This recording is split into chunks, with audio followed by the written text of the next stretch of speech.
You're right on time for Hope TV Newswatch on this 29th day of September 2025. A very good evening to you wherever you're watching us from, and welcome to the broadcast. My name is Kimani and Boniface Morethi is our sign language interpreter.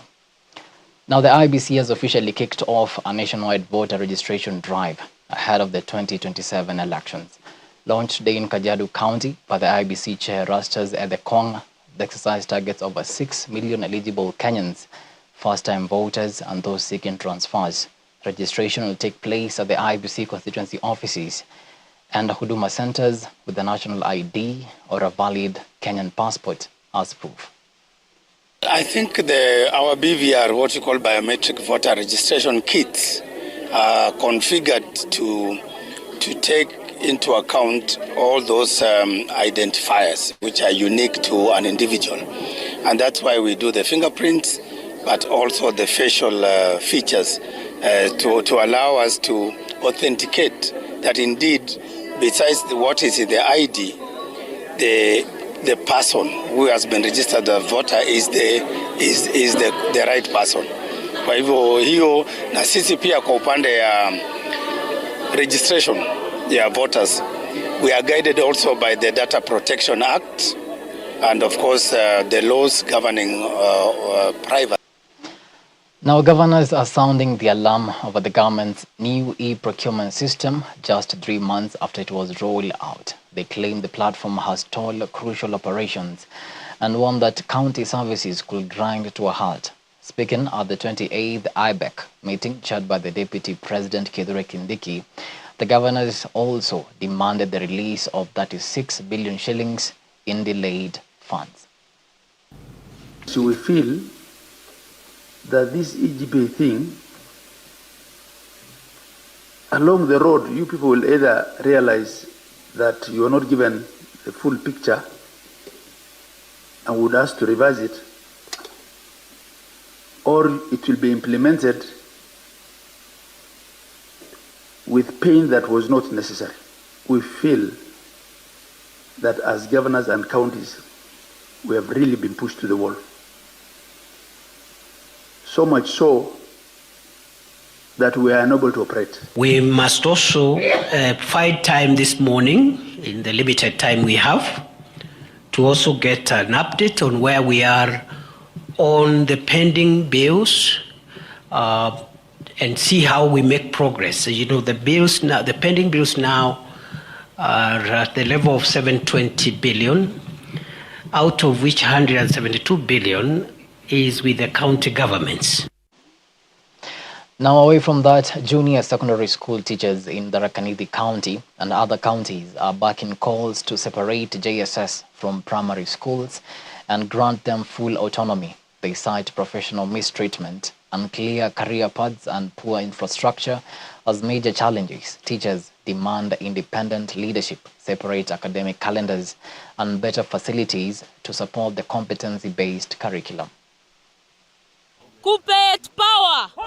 Kejusta power. Autonomy power. Maestros viva. This is Linda Naso Wekesa, and we want to ask that it is time. Colleagues, it is time. We are asking the Teachers Service Commission, we are asking the Ministry of Education to grant JS autonomy. We are asking the members of parliament that the sessional paper that is presented to you on comprehensive schools should be rejected in totality. Kuppet Bungoma County. Yes. Kuanzia siku ya leo, sisi kama walimu wa Kuppet, tunataka tuseme walimu wa Bungoma wanataka wakuwe independent kwa mambo ya CSS. Yes. Wakuwe na principal wao, wakuwe na deputy wao, yes. Wakuwe na wanafunzi wao. Yes. We as Kuppet have come here to stand in solidarity with our colleagues in junior secondary. And it has been put here clearly. Walimu wa junior secondary sio junior teachers. Yes. Yes. Na sisi kama chama cha kutetea maslahi ya walimu, tunataka kuambia Wizara ya Elimu na tume ya kuajiri ya walimu kwamba kureduce conflict katika junior secondary school, patia our jamaa autonomy in this manner. Wakuwe na boards of management yao kama junior secondary sambamba na senior secondary. Yes. Because they are a secondary school. Wapatiwe boards of management. Now, still matters education, and striking lecturers at the University of Eldoret have called on President William Ruto to dismiss Education Cabinet Secretary Julius Migos Ogamba, whom they blame for the ongoing deadlock. Speaking in Eldoret, union leaders say they will resume classes once the government releases agreed funds under the 2021-2025 collective bargaining agreement. Meanwhile, public universities nationwide remain closed amid the strike. On strike because of the agreed CBA of 2021-2025. Now, in this CBA, it was supposed to be paid in 3 phases. Phase number 1 was to be 2.73 billion, number 2, 2.73 billion, and phase number 3, that is in 2027, 2.73 billion. So they paid the first phase, but now reaching the second phase is when they delayed. And we want to tell the president, if there is a minister that you need to sack, is this one called Okamba. Our council, University Council, has failed us. Tuko na shida ya CBA, local CBA. Hatujasign tangu tutoke Moi University until we became a university in 2013. 2013-2017 CBA cycle hatujasign. 2017-2021 hatujasign. 2021-2025 hatujasign. Now 2025-2029 ndio tunaambiwa tufanye. Yet also hiyo bado iko in arrears. So our members are very disgruntled. Yani wameumia. Wafanyikazi wanatembea miguu siku hizi. They don't have anything to sponsor their children. We have received students. We pity the students because now wako nyumbani. They are engaged in illegal things. They are idle. Idle minds normally come with its own better part of the share. So we want to tell, hata tunaweza waambia wazazi, kujeni mchukue watoto wenu. I can tell you that there is no learning in the university. If there is cheating, I can't confirm that, but teaching is not going on in the university. Cheating, I can't confirm, but teaching, nothing. Total paralysis. Total kabisa. But something important, if there are unions that are very understanding in this nation, it is the unions of the universities. Moving on swiftly, members of the deaf community took to the streets of Nairobi today, pushing for the full integration of Kenyan Sign Language in public services, schools and workplaces, marking the 2025 Kenya International Deaf Awareness Week. They are demanding official recognition of KSL as the third national language, alongside inclusive policies and more trained interpreters to ensure equal access and participation. Last week, from the 22nd through the last day, being today, we had a procession. And now this procession is to educate people on the Kenyan Sign Language Bill, especially the one that is in Parliament. We want the Parliament to pass this bill, and therefore this is part of awareness creation. This is part of awareness campaign to try and push for sign language as a mode of communication. As a woman, we have a lot of challenges. Sometimes it's hard to access work. Whenever you go and ask for a job, they tell you we have we don't have any full vacants.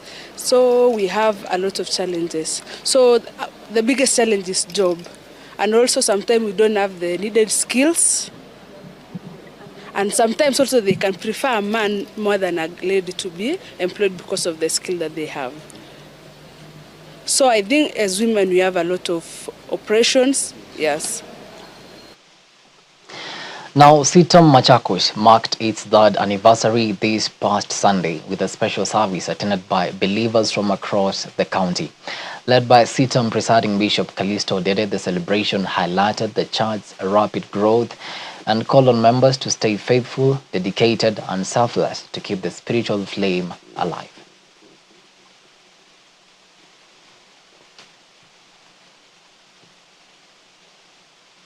When we are talking of keeping the fire burning, ladies and gentlemen, as Sita Machakos, I'm thinking of 100 years to come should the Lord tarry. I'm thinking of days to come because the fire that we have started is burning on and going on for another 100 years should the Lord tarry. Because the people who are there at the beginning handed over to the next generation.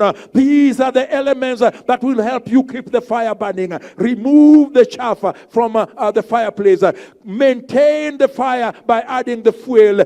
Keep yourself wholly dressed in righteousness. Maintain the focus that you do not add any strange fires. And when we do so, ladies and gentlemen, I pray that the fire will keep on burning for 100 years to come. But as it is with the church, so it is with individuals. That you as a person also can experience the fire of God in your lives. There are people we started with many years ago, 45 years ago when I started. They are not where I am today, not because I am special. The fire has gone out of their lives. There are people you started with that are not with you today. Why? Because the fire has gone out of their lives. There are preachers that we know who at some point were on the top. They are not there anymore. The fire has gone out. I want to challenge you as I challenge myself. Let us keep the fire burning by opening ourselves to the move and the flame of God. And if you sense the fire is dying, if you sense the fire has died, what a great moment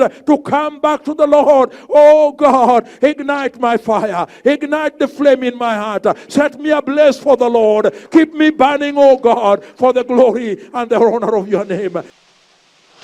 Now let's cross borders to the US, and at least 4 people have died and 8 others injured after shooting in fire at a church in Michigan.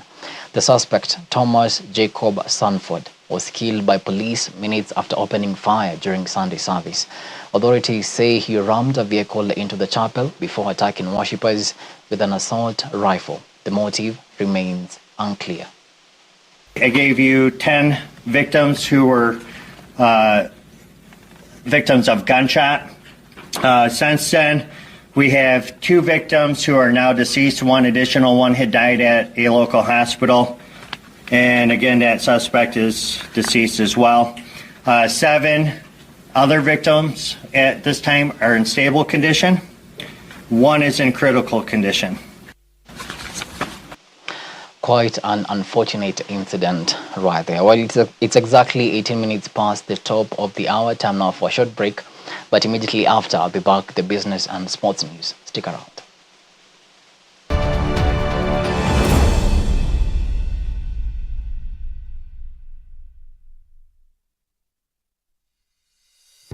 Hi everyone, my name is George Gishoro, a presenter with Hope TV. Thank you so very much for continuing to support us by watching all our programs. Now, we would love to serve you even better. Now, we want to know where you are watching us from and the strength of the signal. You can scan the QR code and ensure that you answer all the questions in ensuring that you are getting us loud and clear with crystal pictures. So go ahead and fill in the QR code so that we can serve you better right here at Hope TV, where you look and live.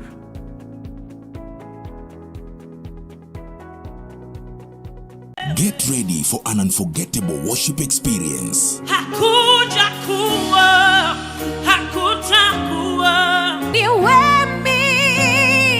nina hitaji. Mimi nataka ushirika na wewe. Every Sunday on Ultimate Worship. Ainuliwe Mungu wetu.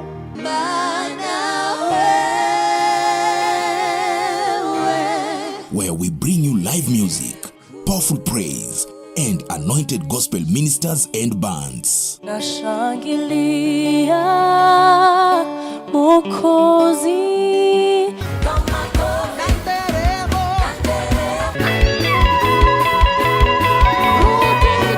Join us every Sunday, 7 a.m. to 8 a.m.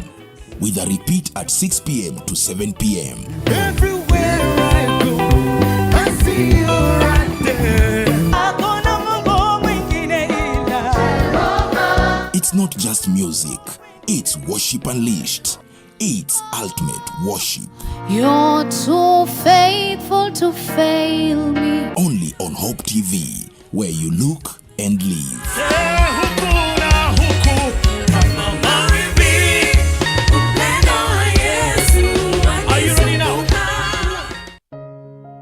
What if your pain had a purpose? What if your past was just a beginning of a greater story?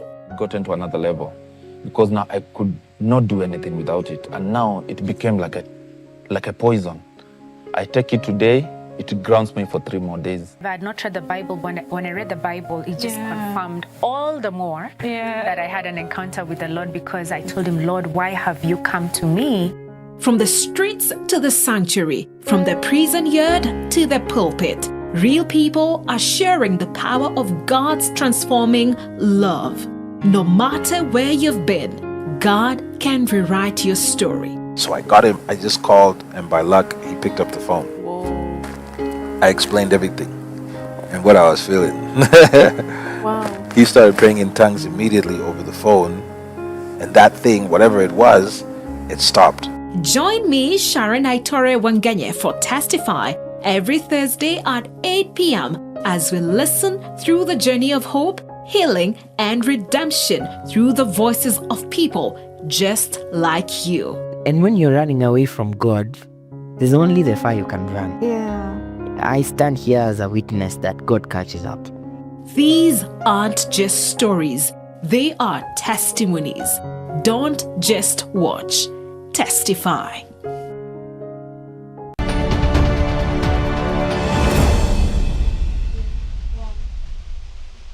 Welcome back. Thank you so much for staying with us. You're watching Hope TV Newswatch. Now let's get down to business. The Kenya Wildlife Service has announced new conservation fees starting this Wednesday, the 1st of October, for entry into national parks and reserves. The updated charges, approved under the 2025 regulations, aim to boost funding and enhance visitor experience. Fees will vary by season and residency status, with discounted rates for locals and free entry for seniors and persons with disabilities. Payments made before the change will still be honored. Moving on swiftly, the government has partnered with global research body Wildfish to boost innovation in the maritime sector. Through a new MOU, the collaboration aims to drive growth and push the sector's GDP contribution from 37 billion shillings to over 100 billion by 2027. The announcement was made by the Blue Economy PS, Betsy Jaggi. We have programs that we have ensured we are collaborating with various partners, including World Fish, other programs with World Bank, IFAD, and we have created over 100,000 jobs. In the marine ecosystem alone, we have given grants to over 16,000 groups worth 3.2 billion. So these are some of the programs we have done. So when you look at our focus by 2027 is to grow the space at least to 100 billion. I told you we are between 37 to 39 billion. And one fundamental thing that we've done at World Fish is whatever we do, we have to seek mandate from national governments. Because whatever we do, and I'm saying this in front of my team here, whatever we do has to add value to the national priorities. And for me, the MOU sets out that vision in terms of, under what framework we're going to work together. And it doesn't stop here. We're going to bring our technical teams together who will continue to engage and chart the way forward as a collective. Now, LG East Africa has launched its premium Art-Cool air conditioner in Kenya, targeting a growing market driven by urbanization and demand for energy-efficient appliances. Featuring smart Wi-Fi controls and up to 70% energy savings, the Art-Cool blends cutting-edge technology with sleek design.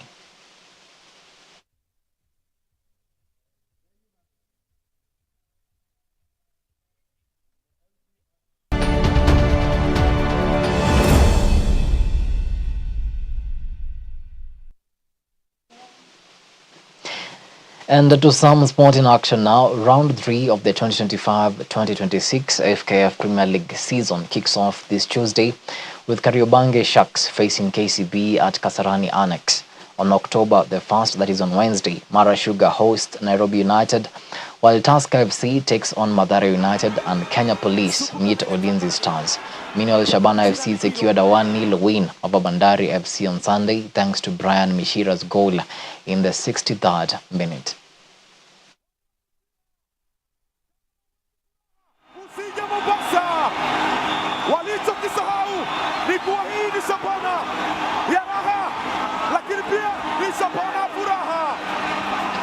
Well, with that, to come to the end of our news tonight, many thanks to you for making time to watch Hope TV Newswatch.